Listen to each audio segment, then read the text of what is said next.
It's time to jump into the Bowling Green Refrigeration Heating and Cooling Sports Web with your host, Brian Webb. Also starring Danny the Limb Hartung, MLB Insider, made possible thanks to First Step Orthotics on the Bypass. WKU Sports Analysis with Casey Werner, presented by Poston Electronics. The one and only Vegas Frank Against the Odds, presented by JBK Network Consulting. Free golf tips with WKU Women's Golf Coach in Gary on the Green from Bowling Green Fireplace and Grill, your Green Egg headquarters. Spotlighting high school athletics with the Culver's Butterburgers Player of the Week.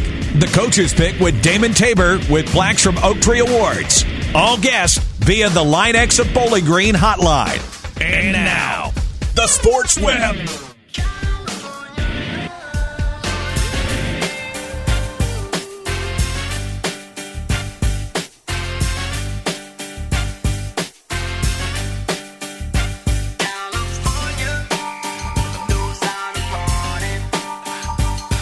Sports Web knows how to party. Week 1 in the books. Casey Warner by my side. Man, what'd you think about it? First of all, ridiculous call against my boy Gallup last night. I mean, Ramsey, dude, he sold it, didn't he? So, look, here's what I got to say. I texted you this last night, but I got to make it known over the airwaves. This guy has seen more losing football in his lifetime than any other kid should ever have to witness. I've seen 1-15, 2-14, 3-13 teams in my lifetime. And you know what? It's about time the Rams started getting some of those calls to fall their way, man. Hey, Jalen Ramsey makes the big bucks. He got paid all that money for a reason. Hey, sometimes when you're one of the best corners in the league, you get the calls. And that's what happened, man. He got the call, and it was acceptable to me. As a Cowboys fan, I'm used to the despair, but I do have 5 championship rings. Exactly. That's what I'm saying. So, hey, keep your complaints, man. I'll keep my L's from the past 2 decades. No. I'll tell you, I thought Goff looked a lot better than last year. Absolutely. Yeah. I mean, first of all, he was getting the ball out quick. There was a stat they showed last night that said when he got the ball out in under 2.5 seconds, he had over a 100 rating, which that's what he's got to do. He's a play-action guy. He's got to get the ball out, and the line looked much better. I mean, we had 2 guys back last night on the line that didn't play all year last year, Rob Havenstein, Joseph Noteboom. Those 2 guys did great. The line didn't have hardly any penalties. They held up Goff all night. Goff didn't get sacked, but I think maybe 1 time. And then, I mean, the running game. Malcolm Brown, Cam Akers, and Darrell Henderson, they all 3 looked great. Cam Akers, you got to be excited about that kid. Absolutely. I mean, Malcolm Brown, 2 touchdowns. Cam Akers showed some promise. He looked like a beast last night. Yeah, so, I mean, if we can keep that trio going and keep Malcolm Brown doing that at the goal line, I mean, we're in good shape. Brought him from out of the shadows, getting his stage. Man, I thought he really took advantage of his minutes. And absolutely. And you got to love Robert Woods, man. I mean, my goodness. Yeah, I mean, we called it, did we not? Earlier, we did call it. That's right. Earlier before the game, I get a text from Brian. He says, Cooper Kupp or Robert Woods tonight? I said, I think they're about even, but Robert Woods tonight. Yeah, I was feeling Robert Woods. First drive, he comes out 6 catches on the first drive. I was like, Casey knew what was up. Yeah. And I already had him in my lineup, but I almost put Kupp in, and I was like, I'm going to leave. But then you confirmed it, and I was I'm going with my gut was right on that. The Limb, I'm not sure. He's on a plane. We're going to try to get with the Limb maybe after the break here in a minute, but I'm going to tease up the show, Casey. We got to go with me. Let's do it. First of all, there was some guys that put up some great numbers in high school football. We had our first football show, the U.S. Army game night, ESPN 102.7 over at Warren Central. They were great, man. It was a good time. I hope you enjoyed it. You did great. Man, it was awesome. I mean, it was fun just to be back in the high school football atmosphere. I got to say, I think that was the first high school football game I had been to maybe since 2017 or so. That was an awesome feeling. You're going to get a full dose of it. You're with me all season long. And then tonight on the show, though, I was going to make the point, there's a lot of quarterbacks. I mean, Caden Veldkamp went off at Warren. He's 5 TDs, 4 to different receivers, man. And Jansen Dunn didn't even dress. So that just shows you I've been right all along talking about that high-powered offense because they've already got a stellar defense. So that team is scary. But the Bowling Green Purples go up I-65 to St. X. Coach Kevin Wallace, a guy they all love, but they sure didn't think about that when they put it on him and shut him out up there. Spader had a heck of a game plan for that, and the guys executed. So I had to give my Culver's Butterburgers Player of the Week. I had to give it to Connor Cooper, man. He goes up there and gets it done behind center, and a lot of great weapons. They had a really big interception. We'll talk to Connor later on in the show. You don't want to miss that in our Culver's. And then we got Vegas Frank obviously coming up, and then Gary on the Green will be with us at the top of the hour. But, man, let's dive back into week one a little bit. I wanted to see what you thought about Brady. I know he was playing a really good Saints team who actually looked better than I thought they would last night. Yeah, I mean, what I noticed, the first thing I told you when I walked in today is that Saints defense. Saints defense was getting turnovers, running it back. I mean, Janoris Jenkins, former Giant, former Ram, taking it to the house. That's what he does best. You know, they lost some guys on the defense in the offseason, but it looks like they have easily replaced him. Janoris Jenkins is a huge, big play guy. He gets those pick sixes, and he did it on the first game. And then not only that, but if you can force Brady to throw 2 interceptions, I mean, that's always going to be a recipe for success usually. So I like that. They stopped the run. I mean, other than Ronald Jones, he only averaged 3.9 yards a carry, but other than him, they couldn't get anything going in the run. Leonard Fournette, 5 carries for 5 yards. So they shut down that offense. Yeah, and, I wasn't expecting a ton out of Fournette, but he was like in the top 6 gainers last year. I didn't realize that, but because it's like he's hurt all the time or something, but, man, how good was he in NCAA football, man? He was LSU, right? Is that where he was? Correct. Oh, he was a beast. He was, man. A lot of guys though like that. I mean, they transition in the NFL, and for some reason they're slow starters, But I think he's dealt with a lot of injury. Who do you think looked better than you would have imagined last night? I mean, just looking through the scores here, you can't help but say the Jacksonville Jaguars looked exceptional, 27-20 over the Colts. And how about our man Gardner Minshew, 19 of 20, 173 yards, 3 touchdowns. That's a borderline perfect game, man. Minshew madness. Wow, love the hair, always love the mustache, but he got it. He got it done yesterday. And I mean, he's a player. Yeah. Oh, he's a hard worker. He plays above his ability, and he's looking like he's going to get it done this year for the Jaguars. Keep in mind, a new Indianapolis team with Phillip Rivers. He threw the ball 46 times, and, I mean, he didn't have a bad game, but he threw 2 picks. I mean, he's classic Rivers. I mean, here's the thing I like about that.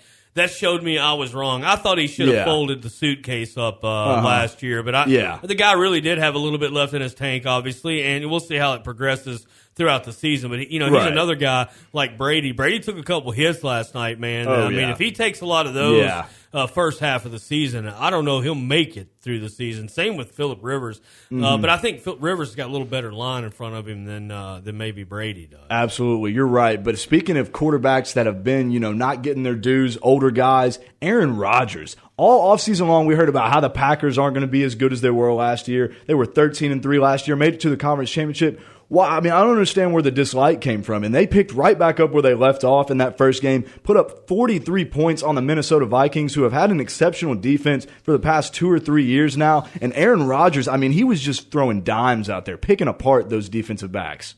Looked great. Man, I'll tell you, it was just like an overdose of football this weekend. Too much. I want to take a quick break, and on the back side of this break, when we come back, folks, I want to have Casey.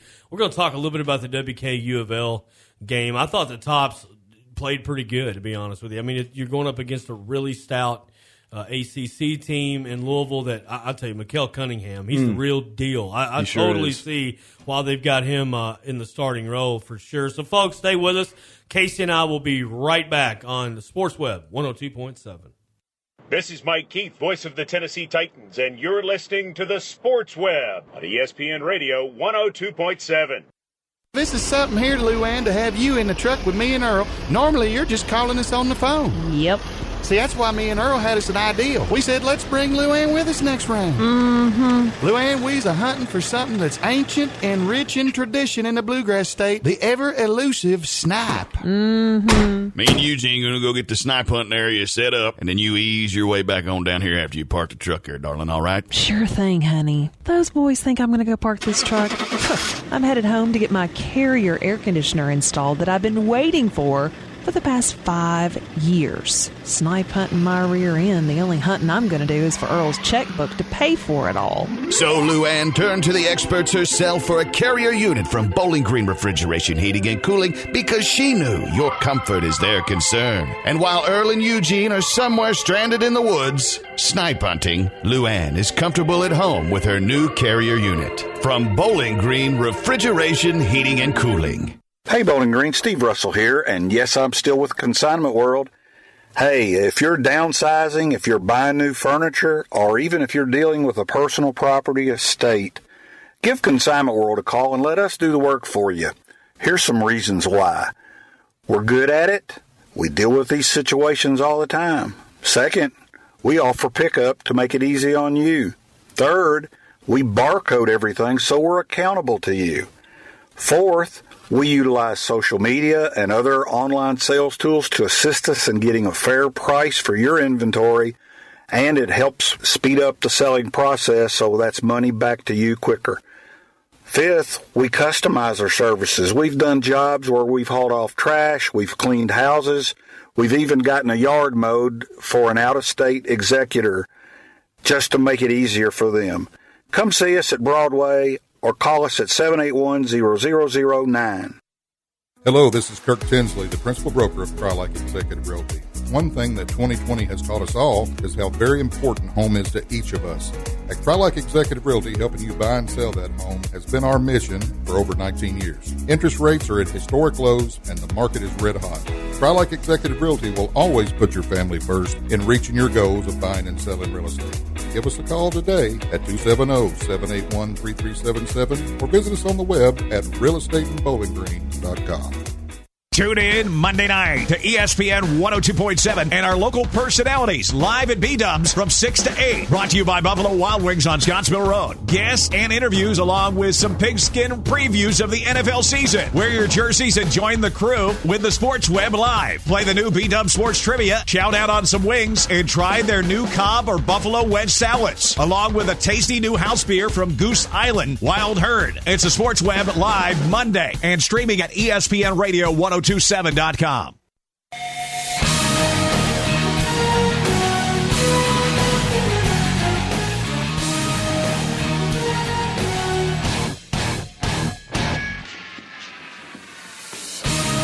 Yeah, we're back. ESPN 102.7. You're listening to the Sports Web. Casey Warner, Brian Webb here. We've been jawing with some NFL. You can catch us. You heard it right there in the break. We're going to be at Buffalo Wild Wings from 6 to 8. Red Towel Radio, WKU Broadcasting, Tyler Eaton's going to be with us. Casey Warner will be with us. And who knows who might stop by. We do have Rhett Bryan, though, producer, Titans Radio. He'll be joining us at some point tonight, so looking forward to that.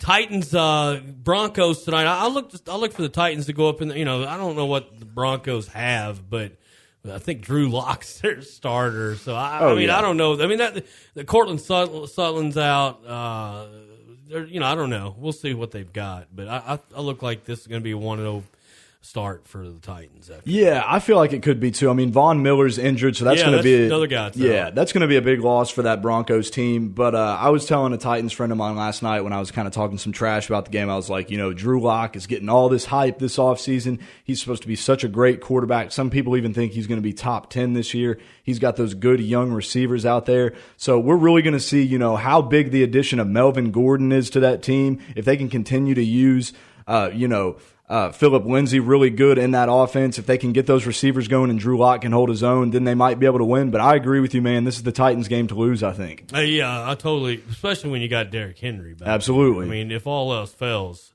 hand him the ball. Feed the beast, man. Feed the beast. Mm-hmm. I tell you, man, Seahawks looked good yesterday.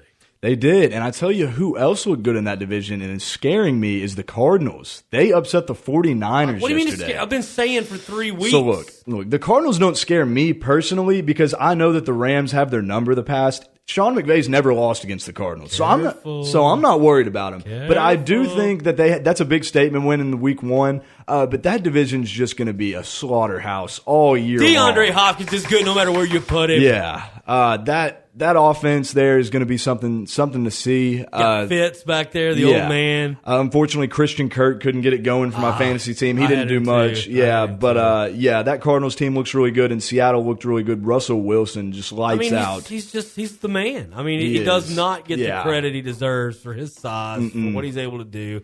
And, it's going to be a fun season, man. We're going to be talking so much football tonight. Let's move on to WKU. What was it, 35-21? But I tell you, and I want to say this, I feel like that muff punt was almost the worst thing that can happen to us, Casey, because we go up there with the edge, and we've got an edge coming out of the locker room, and then all of a sudden you're up 7. It kind of takes that edge away a little, and it's nobody's fault. I mean, that's just the way football is. Well, to me, the biggest turning point in the game, I agree with you there, but Ja'Cour Pearson fumbling that 60-yard deep ball. I mean, you got to be able to seal the deal on that. I mean, just fall down with the ball in both of your arms or something, man. Yeah. Big plays like that and a tough opponent like Louisville in their place, you got to make those big plays and seal the deal if you're going to have a chance. So to me, that was the turning point in the game. But, I mean, what can you say? They had a really electric offense. That defense got in the backfield. They had 10 tackles for loss on us. So that's kind of a big question I was wondering is why didn't that offensive line that had 4 starters coming back this year show up? I mean, they really didn't for that first game. So that was pretty disappointing to see. But overall, decent showing for the Tops. Not too bad. Yeah, I mean, I'm going to give them a good grade just because of the competition. Yeah. You know, we're going to see, I think, what we're really going to be able to do come to Saturday against Liberty. I mean, I'm calling 37-10 Tops in this one. Okay, 37-10. I don't know that Liberty will score. Ooh, I like the confidence, man. Hugh Freeze, though, Hugh Freeze has always got that offense going, so he's gonna bring some stuff. But I was talking about earlier with some of my WKU comrades. They lost their best receiver, Antonio Gandy Golden. He was a third-round pick for the Washington football team this past year, so they're losing their best offensive player. They got a couple question marks on that offense, so it's going to be interesting to see how, if they air it out, if they run, what kind of offense Hugh Freeze wants to run. But I think we definitely got their number. I think my prediction earlier was like 27-14, something along those lines. But I think you'll see our offense settle in. What about PET? I mean, I think Pigram showed us that he's got these bursts that remind you of an NFL football player, quarterback. Because, I mean, he can gain 12 yards in like a second. Absolutely. So, I mean, I was glad to see some of that, especially up against a pretty good D like Louisville's got. I thought it showed flashes and glimmers of really good things to come in the future. I mean, he led the team in rushing. He had, I think it was 11 carries for 68 yards, so he certainly got it done. What I loved seeing was his maneuvering in the pocket. He kind of looked like Johnny Manziel out there sometimes, ducking and diving, dipping out of the pocket. I liked seeing that. So I think if he can put that together and then kind of set his feet and have some more composure, then he can throw those, short intermediate routes that he kind of messed up on throughout the game. But you got to get the ball to Josh Simon more. He only had one target. No question. That one target's not going to cut it. That's one of my downfalls for the game. And maybe he was being double teamed a little. Yeah. I didn't see all that. You had a great view because you were in the press box. Oh, yeah. So you could see the whole field, the spread, and all. Now, let me ask you this. It sounded kind of like the Kansas City game Thursday night. I think there was 11,000 in attendance. Yeah. Could you feel the rumble? I mean, was there some noise? Yeah, well, the ACC has a rule where they let you pipe crowd noise in, so they had all the noise piped in. I'm sure it sounded a lot louder than it was, so I'm convinced that they had that volume on 10 on the crowd noise, so that probably had something to do with it. But it was a good showing from the fans. It was pouring down rain to start the game, and still, I think the official attendance was 11,200. So that's pretty impressive out of 12,000 on a rainy night. So the people in the Bluegrass State definitely wanted to see some college football. I think that's the sentiment around the nation. And we're going to see more teams and more staffs figuring a way to integrate fans in there, Absolutely. And I'm just excited that we're getting to play the sport and that we're getting to see some football. We got a few more minutes. Why don't you do the limb for me this week, because you're always with the limb on Casey at bat. And your White Sox in first. Reds just took a good one away from the Cardinals, and they're only 2 games back. So the Reds showing a little bit of a glimmer. That's right. Talking about the Reds, start out with them. They're only 2.5 back in this wild card race. Now, they're still 5 games under 500, 21 and 26. But all they got is the Brewers in front of them, who they're still going to have to play. Then they got the Rockies, the Giants, and the Phillies, all beatable teams. So they are right in the thick of it. And you mentioned the White Sox. They got a huge series against the White Sox in Cincinnati this weekend, 3-game series. I would love to be able to make it up to that if they were allowing fans. Unfortunately, they're not. But the White Sox are in first place in the American League right now. What can I say? Great sports weekend for me, and that caps it off right there with them in first place, man. I'm happy. Yeah, that's good for you for sure. Man, I tell you, well, Sports Webb, you're listening to. We're going to tell you, make sure you tune in Buffalo Wild Wings later, 6 to 8, right here on WWKU 102.7. We've got the Vrabel Show over on The Point. We've also got Tyson Helton's radio show going to be on Sam, so a lot to listen to tonight. Pick your poison, if you will. And, Casey, we're going to come back with Vegas Frank here in just a minute. But looking forward to hanging out with you at Buffalo Wild Wings along with the Tyler Eaton. It's going to be fun, man. We got 2 great matchups tonight. We got Giants-Steelers. I'm hoping the Giants have something for the Steelers tonight. Would love to see them pull off the upset. And then, of course, the Titans and the Broncos, which I think the Titans are going to bring home that victory for us. I think we're going to get a Titans win, but I think it might be a shootout. Could be, man. That Giants game, because you got Sterling Shepard over there. You got a really good Ingram tight end for and if what's Donaldson or whatever, what's his name? What's their first name? Daniel or whatever. Oh, Daniel Jones. Yeah, Daniel course, Jones. I always forget his name. Right. He had that 4 or 5 game stretch there a few years ago. He looked like he was going to be the next coming, but a lot of promise. Then didn't do much with it. I think he got banged up a little bit. But I mean, when you got a guy like Saquon Barkley back there, kind of like a Derrick Henry button, right? I mean, they could be dangerous this year, because I know they did a lot of things they needed to get done during the offseason. Right. So I think that might be a shootout game. What's your final prediction on that one tonight? I mean, that Steelers defense is arguably the best in the league, so they're going to put pressure on Daniel Jones. But I agree with you. I think they could put some points on the board. I think they could catch the Steelers by surprise, could catch them sleeping. I'll say 28-20 Steelers. Ooh, that's probably what's going to happen. Yeah. I like 24-21 Steelers.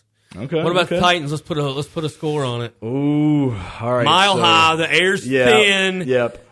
Tannehill's going to be able to air it out a little. I like Tannehill tonight. Coming off that fresh contract, I think he's going to put up some points. Hopefully not to A.J. Brown for my fantasy team's sake, but I think the Titans are going to go in there, put up 31 points on the board to the Broncos 24. It'll be 31-24, I think. I'm thinking probably in the lines of 32-28 okay. Titans. All right, 32. Nice odd score. It is an odd score. There's a safety or something in there. And I feel like that we're going to get that done because we got Clowney now. Right, yeah. He could get a safety or a blocked extra point, something there you like go. that. I like it's it. I like take it. Something like it can get there, no problem. All right, folks, you've been listening to the Sports Web. We're coming right back with Vegas Frank. After that, we'll have Connor Super Duper Cooper, Purple quarterback.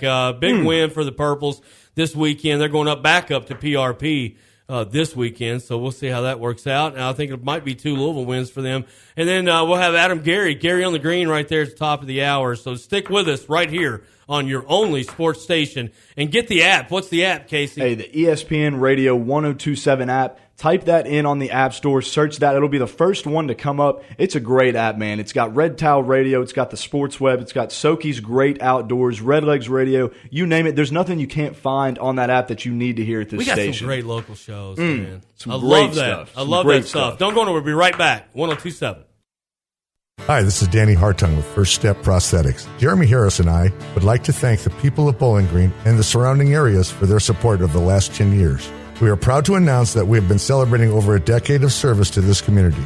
We are going strong with the utmost care for our orthotic and prosthetic patients. We strive to provide the new and latest technology for the care of our patients and whatever their specific needs should be. Take the next step with us. Next Batteries Plus on the bypass, or visit us at firststepprosthetics.com. Can you hear the hunt? You will with Tetra. Designed by hearing doctors and avid hunters, Tetra offers premium hearing enhancement and protection. Programmed for your specific hearing loss. Endpoint turkeys gobbling, the big bucks slipping behind you, or protect your ears in the duck blind. If you want your edge back, try Tetra risk-free for 30 days. Call now and mention Sports Web and receive $100 off your order. 615-618-9904 or anytime at tetrahunt.com. Tetra isn't just hearing protection, it's hearing perfection. So what's the deal with Big Green Egg Grills? Mike Keith here, letting you know if you're looking to grill, smoke, or bake on the highest quality grill out there, you need to see Bowling Green Fireplace and Grill. They have the Big Green Egg, #1 for over 25 years and with good reason. With a lifetime warranty and best-in-class ceramics, this thing is awesome. There are no chemicals in Big Green Egg Lump Charcoal. And Bowling Green Fireplace and Grill has the best price in town. Just off the bridge on Old Louisville Road. BowlingGreenFireplace.com. Not all spray-in is created equal. For example, spray-in honey. Why are all these bees following me? Or maybe spray-in tanning. Hey, you missed a spot there on your face. Oh, that's bad. See Line-X of Bowling Green for spray-in bed liners and Line-X truck gear. It's the next level of complete tough gear for your truck. B&W gooseneck hitches, toolboxes, step bars, and WeatherTech doormats. Gift cards now available. Easy, affordable, and rugged. Line-X. Check out more at linexofbowlinggreen.com. Hi, this is Danny Hartung with First Step Prosthetics. Jeremy Harris and I would like to thank the people of Bowling Green and the surrounding areas for their support of the last 10 years. We are proud to announce that we have been celebrating over a decade of service to this community. We are going strong with the utmost care for our orthotic and prosthetic patients. We strive to provide the new and latest technology for the care of our patients and whatever their specific needs should be. Take the next step with us. Next Batteries Plus on the bypass, or visit us at firststepprosthetics.com. Hello, Vegas. Give me $100 on red. Go! $200 in chips, please. Are you a professional? What's your bet, sir? Bet. Hit me. It's a bust. Whoa! I am on fire. Oh, he's good. He's good. You're a winner! Against the Odds with Vegas Frank is brought to you by JBK Network Consulting.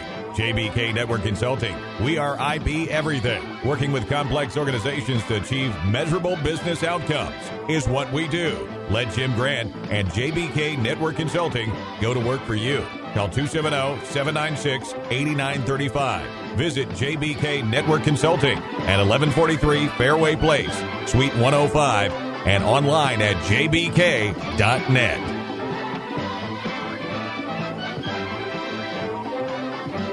Welcome back to Vegas Frank Against the Odds on the Sports Web, all the way from Las Vegas, Nevada, on the LineX hotline. What's up, man? I'm doing good. How about yourself? I'm doing good, man. We got a weekend of football under our belt, but still have 2 games to go to close out week 1. What's your thoughts? I'm really glad that football is back. Thought that the lack of crowds is a very strange thing. We're probably going to get more into that. I'm glad to see the NFL's back, and it was fun. I mean, it's like seeing an old friend, you know, after many years. It was good. It was good. It's like Rumpelstiltskin. You went to sleep in March, and you woke up, and now there's football on. That's a good thing. Well, let's break it down a little bit. First of all, let's talk about the Hilltoppers. We'll talk about later.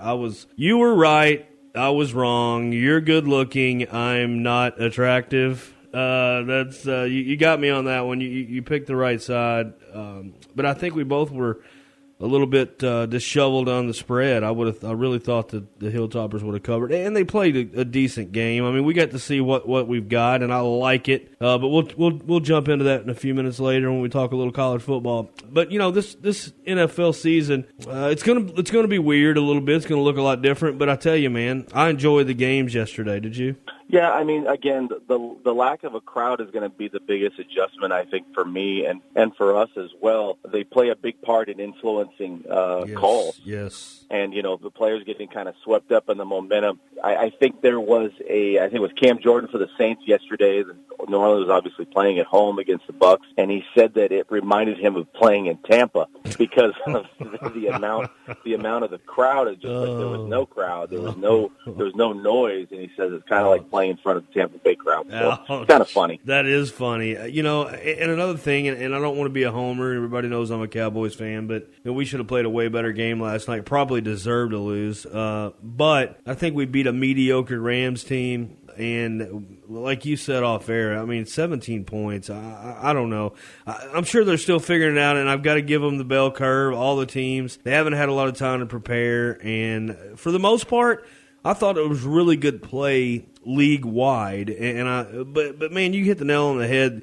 Without those fans, you know, that offensive pass interference call last night against Gallup was ridiculous, man. I mean, that was good football, good protection, good D, good route. I mean, you know, Ramsey, he needs a Golden Glove. I'm sorry, he Golden Globe rather for his acting last night. I thought that was, but the crowd is not there to boo, and I know it was not a home game for the Cowboys, but they travel well. There would have been some despair in the crowd. But I think that one of the things that was kind of stuck out to me too is that we were playing in the first week without there's been no preseason, there's been no OTAs or organized scrimmages for these guys to play their first game without all of those things. I thought they played pretty well. I mean, I thought that there was a lot of good execution. I didn't see a lot of false starts in the games that I saw. You know, there's obviously offsides. There's going to be penalties in every game, all that kind of thing. But it usually would seem early in the season, typically year in, year out, we would see a lot of offsides and false starts and illegal shifting and everything else. It seemed like they had their game plans kind of honed in, and that probably plays to there not being a crowd where you don't have to add those third down audibles and, the linemen don't get lost and confused. Yeah, you're right. Man, I tell you, the Cowboys took a hit last night. Van Der Esch banged up. We lost Blake Jarwin for the season. So, and I think we're probably going to see some of that from just the conditioning aspect of it. Some of these guys may not be the type that get up every day and get their body in the right shape, and they haven't been doing that until of late. So we might see some more kind of injuries going through this thing. But, yeah, I totally agree with you. I think the play was great. Let's talk a little bit about number uno, Cam Newton, wearing that Patriots jersey and swapping out Buccaneers jersey for Tom Brady. We'll touch on him. But, I thought Cam played a pretty good game in a new system. Did you? I thought he was effective. I like the way that Cam kind of, composed himself. He's obviously going to be in a new, atmosphere there up in New England. You're making your debut with a new team that's like this storied franchise of the past 2 decades that has had a lot of success, and you're playing in front of an empty stadium. So it's kind of a different feeling for you to be making this huge move. We're trying to see this second act of Cam Newton, and I thought that he played pretty well. I was happy to see that he still has the outfits, pregame. That was a very interesting choice yesterday. I really liked the yellow and the giant hat. It was great. I was really happy for him. And, Cam Newton is going to be one of those guys that's going to kind of learn this on the fly, and they're going to learn how to utilize Cam Newton best as they go along. But I think it's a good pairing for him and the Patriots offense. Yeah, same here. We'll touch on Brady here in a minute. Went up against the old Breeze last night. Breeze got the best of him. Seahawks-Falcons, man, that was a barn burner. Really enjoyed this. Again, Russell Wilson has composed himself really well over this whole off season. Really like the way the Seahawks have played, and they're going to be, one of those teams that's going to be in contention when we get to the end of the year. I really kind of like the Falcons. Obviously, somebody's got to lose, but I like the Falcons as one of those teams that's going to be probably competing for that last playoff spot. I like to think they're going to be one of those teams that's going to compete in that last playoff spot. But really enjoyed that, and I like what the Seahawks are doing going forward. Man, I'll tell you, the Bears beating the Lions like that in Detroit, I didn't see that coming, man. And I don't know. I just don't think the Bears are that great, but they put up 21 points against the Lions in the fourth quarter. Again, this is just sort of like a rallying point, I think, for the Bears. Mitchell Trubisky has this chip on his shoulder. We don't know what we're getting week to week out of either of those teams. We really don't know what we're going to be getting out of either of them. I think the Bears maybe have been overachieving in the last couple of seasons, and we're really not sure who the real Bears team is. And they've made some strides. So we're going to see what happens with Trubisky and Foles overall. I think that they made the right call with Trubisky personally. Foles is probably there, and he's probably chomping at the bit to get an opportunity.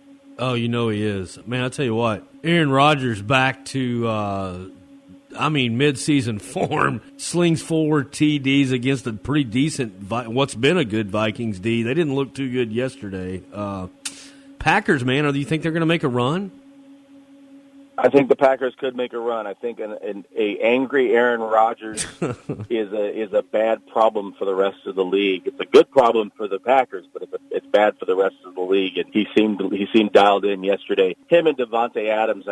He's looking at Adams every time he's got the ball when he goes back. Yep. So, you got a key on that guy. The Ravens put a thumping on the Browns. We kind of figured that was coming. Lamar Jackson just picking right up where he left off before the playoffs last year. Chargers, Bengals, I didn't really get into that game at all. But let's talk a little bit about the Thomas Brady days down in Tampa Bay. He actually didn't look really too bad. I think it was more of let's get to know each other in game time situation. And, I think he's got some weapons that he's going to utilize. And, he didn't have his best night. But Saints D, they hung in there and got a couple picks off of him. He had a few wayward throws. Give me a grade on Brady in a New Jersey. I give him a B. Okay. All right. I give him a B. Right. I give him a B right now. I think that he looked pretty poised. This is going to be something that they're going to have to adjust as they go. Remember that he's had the same coaching and personnel around him for a long time, and he's going to have just as much input, but the personnel is going to be a little bit different. So in-game situation is going to look a little bit different for him and for that team. They're all sort of getting to know each other. So it's going to – I would say that for a first game that they all played together, they looked pretty good. Well, up against a really good team in the Saints. Absolutely. In New Orleans. So, they're without the crowd, obviously, but still, you had to travel. Travel's a big deal. It's not that far when it's right up the street. But let's talk a little bit about their next couple games. They got the Panthers, they got the Broncos, and the Chargers coming up. I think they might go on a 3-0 run and be 3-1 at the end of that little trail. But we'll see what happens. Brady's going to fight, and he's going to fight every week. But he took a couple hits last night that he can't handle a whole lot of that this season. No, they can't be banging him around, and that's one of the things that you could say that he had a benefit of playing in the Patriots system for the longest time. He didn't get hit a lot, and they've got to make sure that he stays upright when he's playing now with Tampa, because getting hit when you're 43 is a lot different than when you get hit when you're 23. So they don't hit the old man. Don't hit old people. Yeah, don't do it. Man, let's move on to some college football. You're listening to Vegas Frank Against the Odds out of Las Vegas. Brought to you by JBK Network Consulting. He's on the Linex hotline, Linex Bedliners. Get over there to see Roger Gina, Scottsville, or Louisville Road, Porter Pike intersection. I don't know. I'm stuck on Scottsville Road this morning, so I got it in my mind. Just jump in, man. Take the mic and tell me about college football, what you're seeing, and I think it's been pretty awesome so far. I think Clemson hasn't lost a step. I think that they're going to be right in the mix. I'm interested to see what's going to happen when we get into conference play for the SEC. We're still waiting on the vote for the Big Ten. It sounds like the Big Ten is going to try to find, in some capacity at least, how to get back into this party and start playing games that might be a conference-only schedule.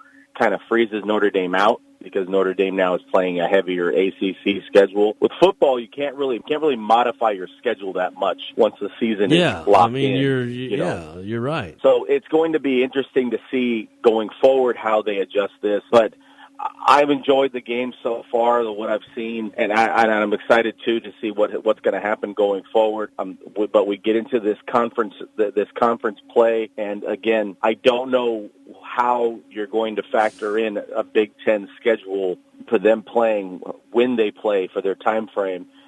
Juggling the playoffs. They might be playing each other. Essentially, yeah. Ultimately, pretty much all conference play. But hey, you never know. I mean, they may work out something and get a couple of more games on the schedule, because that won't get you very far. You might have to play somebody twice. We don't want to see that. But man, I tell you, I'm just glad we have football, Frank. At the end of the day, I'm not going to split hairs. But the Big Ten, I mean, it's kind of like when you're in high school and the one dude that you're not really too big of buddies with has a party, and you're like, I'm not going. And then you realize everybody's at the party, so you have to go. You know what I mean? It's kind of that situation for the Big Ten. There's a party over here, a party over there. Shake your derriere. We're not there. Let's go there now that everybody's doing it. Yeah, you and I ended up at a lot of those parties. Yeah, we actually did, but most of the time it was across the street. Hey, let's gravitate. Are we good with NCAA? Are you getting points want to come out of that? No, just I'm excited to see the Tops. I thought the Tops played really well. I thought they did okay. I thought they played really well, and I think that going forward, I think that they've made some major strides. Really like the way the defense played. I like Pagrom, and I think that going forward, I think that he's just going to get better. I think that offense is going to get better. Yeah, we were both told Pigrom, and so I started off calling him Pigrom, and somebody corrected me. So I've got to learn more about the advice I've been given. You know what I mean? Because the announcers said Pigrom all night, and I was like, that's what I started with. So we'll go back to Pigrom, and if they change it, we'll go back to Pigrom. Either way, I did see some nice little bursts last night that gave me hope. I don't remember having a guy that could do that. I think we're going to have some really, really good stuff coming out of the Hilltopper camp. We got Liberty, I think, Saturday. That's going to be – I think we'll blow them out, man. I don't know. We'll see what happens, but – His first home game. But I agree with you. I thought, all in all, the Tops played a pretty good game against a really, really good, Mikael Cunningham, man. He's almost like Lamar Jackson reincarnated. Very talented, and I thought that they held their own against him. I mean, he did have some flashes of some Lamar Jackson in him. So he really did. But it was a good effort. It was good to see them. Yeah, congratulations to the Cards. They look like they've got a team that can really cause a stir in the ACC this year. So I don't know. What about Las Vegas, man? We have any UFC going on? What do you want to finish up with today? Well, Poirier couldn't come to a deal, so he won't be fighting. We're looking for towards the end of the month. Israel Adesanya and Costa will be fighting. We're still waiting to see. It sounds like McGregor, that there's an opponent picked for McGregor, but we don't know when this is going to happen. Gaethje and Nurmagomedov is going to be happening in October, is what we're hearing, but it might not be until the beginning of October. So we'll have to wait and see if that's going to be on Fight Island, or if that's going to be going on here in Las Vegas at the Apex Center. So we'll have to wait and see what goes on with that. Takeaways from National Football League. Who were some of the big covers, and who were some that didn't cover that you felt should have covered? Green Bay. We mentioned Green Bay. I thought the Vikings were going to be a lot more aggressive and assertive because they seemed to be, they seem to play the Packers a lot better in the last few years. I thought that they would definitely have covered, and I guess too. Gosh, the Rams. I think the Rams were the Cowboys were favored.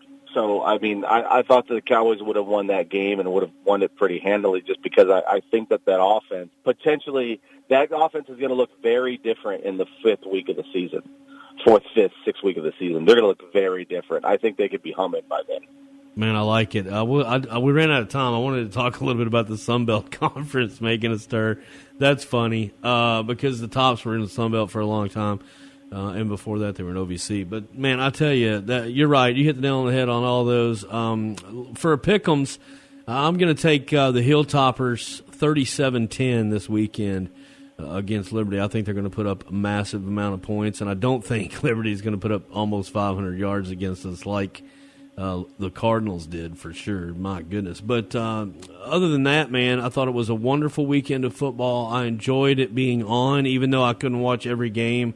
Just seeing it in the guide on my cable television felt so good. And I enjoyed watching the Hilltoppers. I wish we would have got a little different. I don't know. I think the start of that game, that muff punt, I think that actually hurt us because it almost took the eye of the tiger and the edge away.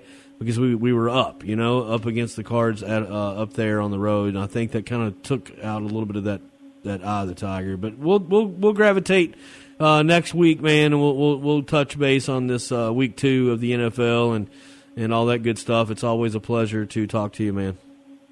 Good talking to you as well. We'll talk to you soon. Culver's Butterburgers, Scottsville Road. Get over there and get you a double with some cheese and bacon. That's the way I like it. Welcome to delicious, farm-raised, right to the table. Drive-through is banging. And we got our first Culver's High School Football Player of the Year, man. And I tell you what, this young man has been doing it for a while, but he's dazzled me quite a few times out there doing his thing. Connor Super Duper Cooper, what's up, man? What's up, Brian? Nice having me on here. Are you kidding me, dude? I mean, first of all, it's just nice getting to play some football, isn't it? Oh, yeah. We've been waiting on this moment for a while. Well, Purples are pretty stacked at your major positions like they always are. You got a guy out there like Dez that can catch it, can move with the ball. It's got to be nice to have a big weapon at tight end like Jordan Dingle, and have Javi Button behind you there, knowing you can count on him to just bulldoze through there. And then, you got number 4 there, calm, cool, and collected, 18 of 25, no interceptions, 211 yards passing, had a passing touchdown. I'll tell you what, take me through this game up there at St. X. That's a good team you guys shut out up there, Connor. Yes, sir. We went up there just thinking like they're another team. We don't treat anybody different, so we planned throughout the week just like we would any other team. And we went up there, we kept our poise. We always have mistakes, but we knew it was going to be sloppy going into it. But we had our flaws, but we pushed through, and that's what excited me. Tell me a little bit about, from the sideline perspective, how good is this defense for the Purple? Everybody was doubting our defense, talking about how we lost 9 out of 11. But, they surprised me. They're going to be really good. They're young. They're still developing, but they're going to be really good. Man, what was a turning point up there at St. X? You guys went on that road up to I-65. You're going up again to meet up with PRP, and we'll touch on that for a second before we go. But what was it like? What point of the game did you think, man, we've got this we got this team's number, we got the Tigers' number? Well, that first drive, it was about 85 yards. I knew we had their defense, but Augustine's one-handed interception really surprised me. That was a turning point. Our momentum was skyrocketed after that. Yeah, it was an ODB type snag from the corner position. Is he does he do that in practice? Were you expecting him to have a few picks this year though already? Of course I expected him to have some, but he does that in practice. We knew he's going to be like that. He's a potential D1 prospect in our eyes. So yeah, we expected him to do something like that. But anybody that does that, it's kind of surprising. Absolutely, especially in that caliber situation early in the season like that. Him to be in mid-season form, that was good stuff, man. That was a great highlight. I saw that on Twitter. Javy Bunton, tell me what's the best thing about Javy? He's a dog. He has situational awareness. He knows when to get his first down. He knows when he can bounce it out, try to get extra yardage. He always knows the situation, so he's a great back for us. At the end of the day, how much does it mean for Connor Cooper to be a Purple? This is my life. Bowling Green sports is my life. So, just going out there and compete with my brothers and putting on for the entire community is just a great blessing to have. Connor, there's definitely some good games on that schedule, and Spader always, I'll tell you, man, he ain't scared. I'll tell you that much about that man. He is not scared of anything, and he'll take adversity and hit it right in the mouth, and that's what you want out of a head coach. But we got a few that I can't wait to see, but the one coming up next week, PRP, how much do you know about him? We kind of rolled over him last year, but Coach always tells us last year has nothing to do with what's going on this year, especially COVID and everything. So we're treating them just like we would treat any top team anywhere. Connor Cooper, you're amazing to watch, man, and it's been great giving you the Culvers. We got about a minute left. I wanted for you to tell me really what your favorite thing about football is. Just basically let me know about that. What's your favorite thing about this game of football? I like the brotherhood is something that's so strong to me because I feel like you can't compare it to anything else in life. Like the brotherhood and the connections that you make, I'll have these connections for the rest of my life. And I think that's really important. His name is Connor Cooper. He's super duper. Man, listen, I'm sure I'll get to see you again this season, but best of luck to you. Keep doing what you're doing, man.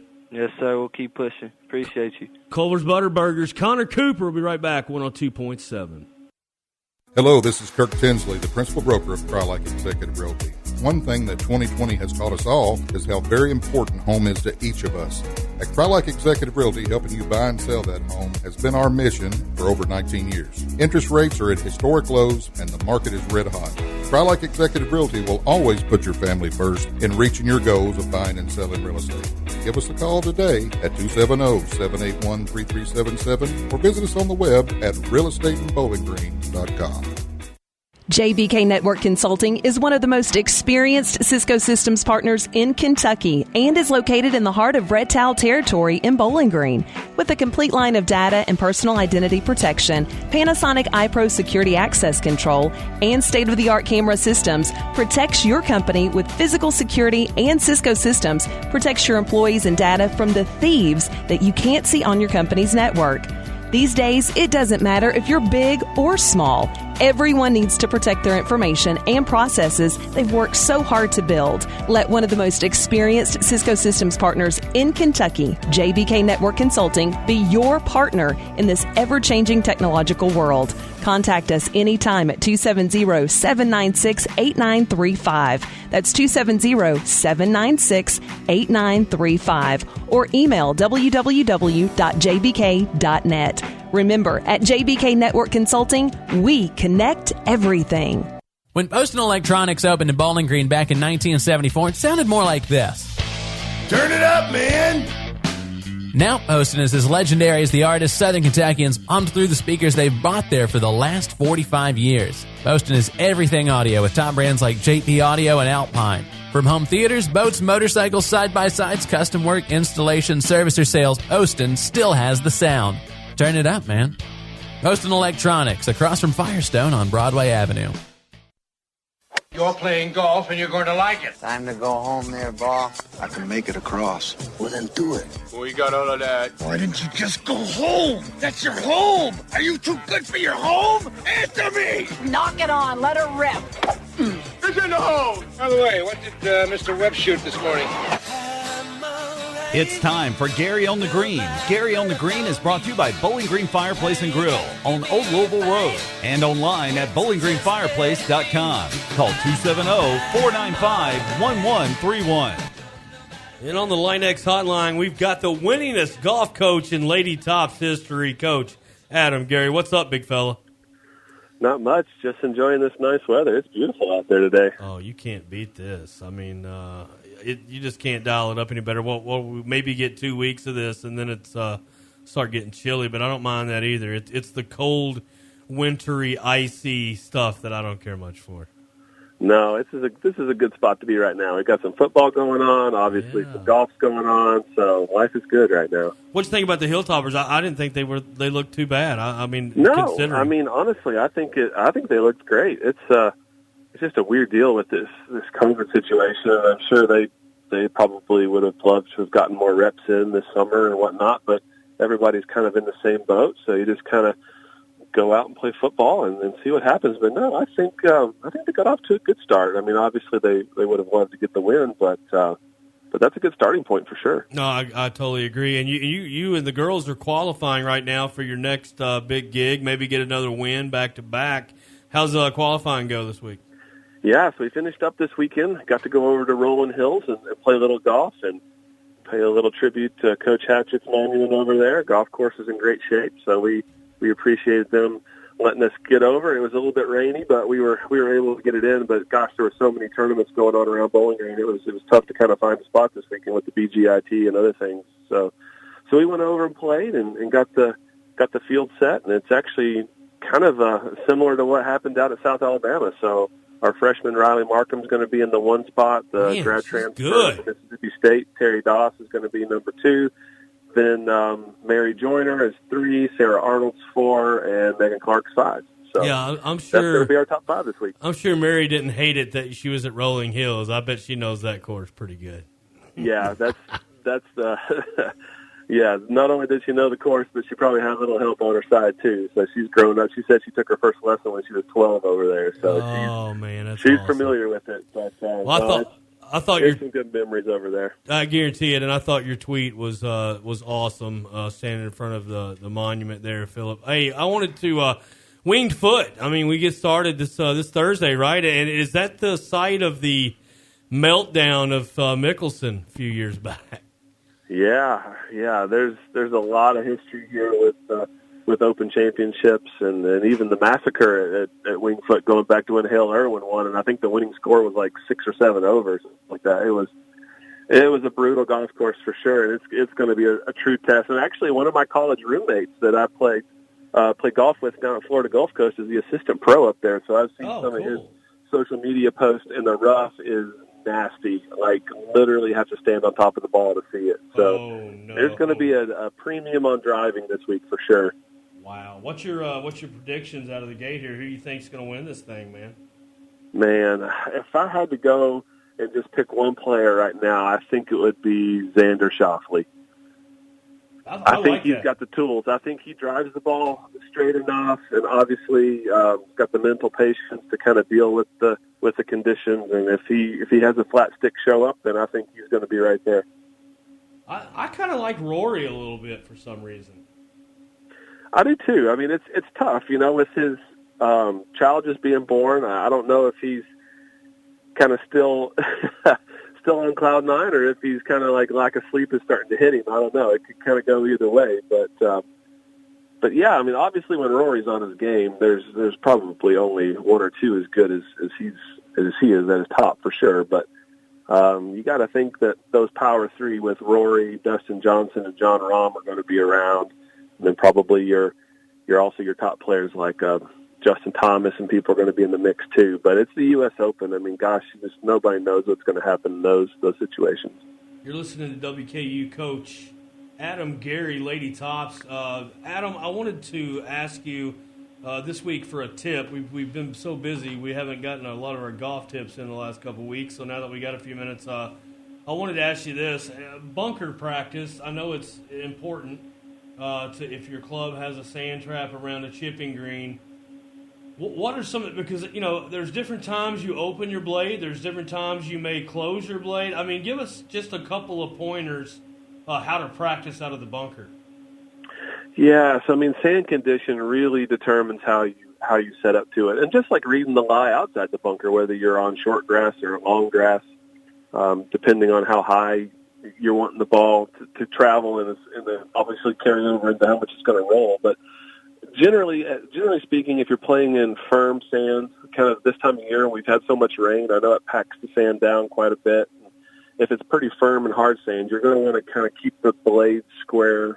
The more you open the blade, the more bounce. And bounce is that angle on the bottom of the club, which allows the leading edge to get underneath the ball. So the more you open the face, the higher the leading edge sits off the ground, and it gets harder to get underneath it on firm surfaces. That's why you probably don't need to hit flop shots from tight, firm lies outside the bunker either. So, no, if it's really kind of soft sand, then I think obviously you want to open the blade up a little bit. But just from what I see with my lessons with higher handicap golfers and even good handicaps, I think it's a tendency to play the ball too far back like a normal chip shot would be. I think that this is just the concept of, hey, this is the only shot in golf that you actually don't hit the ball first. You're actually going to hit the ground and let the sand kind of throw the ball out. So you got to get that ball position up a little bit. And for normal conditions, you obviously want to get the face just a little bit open so it doesn't dig in too much. And that way you can just kind of thump the sand and let the sand kind of splash it out for you.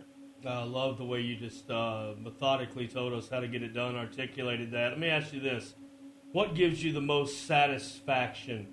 Hitting from a hazard and putting it on the putting surface, or a sandy out of a really tough lie bunker, side green bunker? Yeah, there's not much more satisfying than a good greenside bunker save. That just really gets your momentum going, whether you've got a fried egg or a severe downhill or side hill lie, something like that. It's more fun to me because it really makes you get creative. I mean, especially if you've watched the European Tour or played any golf over in Europe. I mean, the bunkering is a lot more treacherous over there. So, I mean, sometimes it's even a struggle to get both of your feet in the bunker. So It really makes you get creative and use slopes and play angles and kind of figure out what's going to happen. So I would go with the bunker shot for sure. Same here, man. Real quick, I want you to give yours. We got about 2 minutes left. I'll give mine real quick. I was at Royal Links, Las Vegas Golf, and it's basically a few holes from Carnoustie, a few from St. Andrews, and some other courses, the Roll Troon, and some of those stops, and it's basically mirror image of the hole, identical to the hole. I was in the postage stamp bunker with no chance of getting out, man. I mean, I basically was like right up on front of it and up against the lip almost, and the lip's like 4 foot high, so I had to like turn to the side, and I hit my sand shot just right to where I landed it on the slope. It bounced off the bank, rolled onto the green, save par. That's my best sandy ever. What's yours? Ooh, best sandy ever. Gosh. I mean, I guess I'll kind of go with some famous bunkers. Like you just said, I actually got to play a tournament after college over at St. Andrews, and I was in the road hole bunker the final round of the tournament and got up and down out of it, which is like you said, it's a scary feat when you got a 5-foot lip in front of you and you're trying to blast it out of here, and obviously not wanting to hit it over the green into the road or up against the wall. So I would probably go with that one at St. Andrews just because those bunkers are so memorable over there. That's probably top of my list. Man, that's a good one right there, dude. I love it. That's cool that you actually played the real road hole and I played the fake one at Royal Links in Las Vegas. That's pretty good stuff. Hey, Topper's got a big game. Let's make a quick prediction before we get out of here. I like 37-10. Hill Toppers. What about you against Liberty? Ooh. Yeah, I think the offense has got to get going a little bit. I'm going to go with like 31-10. I don't know that we'll put as many many points on the board, but our defense is gonna take care of business for sure. Coach, good luck in your next endeavor with the Lady Tops, and way to get the season started, buddy. Right in the middle of COVID golf, you've got it done. You showed we can get this thing done. We can coexist. That's right. Yeah, that was fun to get the win, and now we're looking forward to going down to UAB this weekend and getting a little in-conference rivalry going. So it should be a fun matchup. That's the show for us tonight. Tune back in at 6. We'll be live from Buffalo Wild Wings talking Titans football. Sports Webb 102.7.